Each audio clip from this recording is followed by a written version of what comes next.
Aryan, and today I will explain what is a software development life cycle.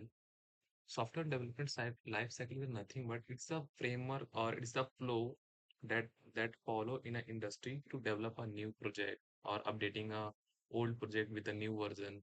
So this is a standard that the most of software organization or companies are used to develop a new project or uh, updating their old project with. Okay.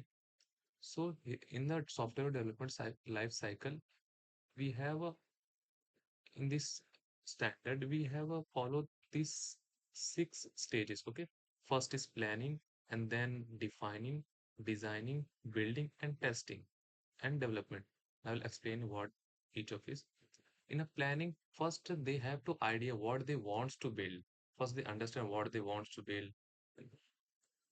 Okay, after that in defining, here they decide what they want to build on which type of project and why the project and the idea of why they want to create this project. First the reason. Here they find the reason, what the reason they want to create that product or that application. Okay, so after that they understand they want to project, then idea goes to stage two. In stage two defining, then they define the idea in a proper documentation, create proper document, what the what kind of thing they wants to develop, like what features they want to add and what features they don't want to add, what which facility they give their users or customers. And the stage three, they create a design of the product, how the product will be look, and they develop two type of design. First is low level design, and the second is a high level design. Okay, then after the both of design they give to the developer. Here comes the developer, and developer build the project, product or application that they wants to build. After the developer build the project, and then developer push the code into their GitHub. Okay, the company use GitHub to storing. They also can use other VCs like version control system, so store their code. Sometimes they use their own VCs, okay, self-hosted. So here after they give all the document to the developer, and developer understand what their requirement, and they build the project, and the developer push that code on the GitHub. Okay, in our case, I choose a GitHub as a VC, and VC is nothing but it's the source controller. Okay, there we can put our code. Okay, so they put their code, and after QE engineer, who the person in a company who tests the application, how the applications work, and test them with a different like a unit test and other kind of test. Okay, so after the testing, QE engineer push that code to the server administrator, person who control the company's server. Okay, like they have a sometimes they have a on-premises server, or sometimes they use a cloud provider like AWS or other like Azure or GCP, any kind. And the server administrator deploy that project onto uh, cloud and provide that to the public. Okay, this is the this is the software development cycle that follow. But in our case, why I study this software, or why you should study this software?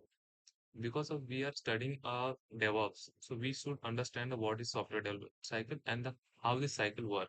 So then code developed by the here we come again stage four, that is building. Okay, in stage four, a developer develop the code, and then after who he puts the code into their GitHub repository, and after the QE engineer get the get project and do some test, and if the test is passed, then they give to the server administrator, and server administrator upload that code onto server. Okay, but here the DevOps engineers come, and what they does this flow is has like they're taking time consuming. Okay, if the this thing we do with the manually, it will take a time. So therefore the developers come, and DevOps engineers comes, and they reduce the time between the testers and the deployment. They take the they take the GitHub code from they take Developer build the product and he puts the code into GitHub. And after the DevOps engineers create some pipeline using CI/CD, and they and do some test. And after the test this pass that application, then they push that application onto development, like any hosting, where from where user can access that application easily. This is the simplest way to understand software development lifecycle is nothing but it's a flow that's follow. Because of sometimes if we do anything or wants any project, we directly start designing or directly start building. We don't understand what we want to create, okay, or what idea of the project and what the baseline of the project, okay. Therefore, use this software development life cycle. So first design, if the first the define, if the not first to define, first is a planning. If the, if we understand the planning of the project, why we want to create, if no one's want that type of project in a market, so why we need to create this project, okay. So so we can drop the idea in a first step, okay. And thank you so much. If you are new in my channel, please subscribe. And if you are also learning DevOps,